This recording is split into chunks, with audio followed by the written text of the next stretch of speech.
ನಾಗಾಲ್ಯಾಂಡ್ನಲ್ಲಿ ಕಳೆದ ಕೆಲ ದಿನಗಳಿಂದ ನಡೀತಾ ಇರುವಂತಹ ಪ್ರತಿಭಟನೆ ಹಿಂಸಾಚಾರಕ್ಕೆ ತಿರುಗಿದೆ. ನಿನ್ನೆ ರಾಜಧಾನಿ ಕೋಹಿಮಾ ಅಕ್ಷರಶಃ ಹೊತ್ತಿ ಉರಿದಿದೆ. ನಗರ ಸ್ಥಳೀಯ ಚುನಾವಣೆಯಲ್ಲಿ ಮಹಿಳೆಯರಿಗೆ ಶೇಕಡಾ 33ರಷ್ಟು ಮೀಸಲಾತಿ ನೀಡಿದ್ದನ್ನ ವಿರೋಧಿಸಿ ಹಾಗೆ ಚುನಾವಣೆಯನ್ನ ಬಹಿಷ್ಕರಿಸೋಕೆ ನಾಗಾ ಸಮುದಾಯದ ಮುಖಂಡರು ಪ್ರತಿಭಟನೆಗೆ ಕರೆ ನೀಡಿದರು. ಈ ಪ್ರತಿಭಟನೆ ಹಿಂಸಾರೂಪಕ್ಕೆ ತಿರುಗಿ ಪ್ರಕ್ಷುಬ್ಧ ವಾತಾವರಣ ಉಂಟಾಗಿದೆ.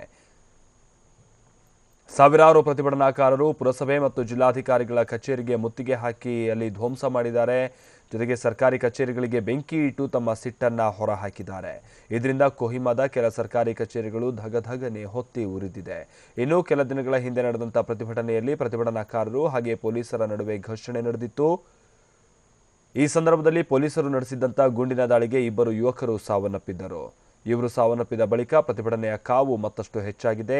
ಈಗ ನಾಗಾಲ್ಯಾಂಡ್ನ ಸಿಎಂ ಟಿ.ಆರ್. ಜ್ಯುಲಾಂಗ್ ಹಾಗೆ ಮಂತ್ರಿಗಳು ರಾಜೀನಾಮೆ ನೀಡೋ ತನಕನೂ ಕೂಡ ಪ್ರತಿಭಟನೆಯನ್ನ ಹಿಂತೆಗೆದುಕೊಳ್ಳಲ್ಲ, ಅಲ್ಲದೆ ಮೃತಪಟ್ಟ ಇಬ್ಬರು ಯುವಕರ ದೇಹವನ್ನ ಮಣ್ಣು ಮಾಡಲ್ಲ ಅಂತ ಪ್ರತಿಭಟನಾಕಾರರು ಎಚ್ಚರಿಸಿದ್ದಾರೆ.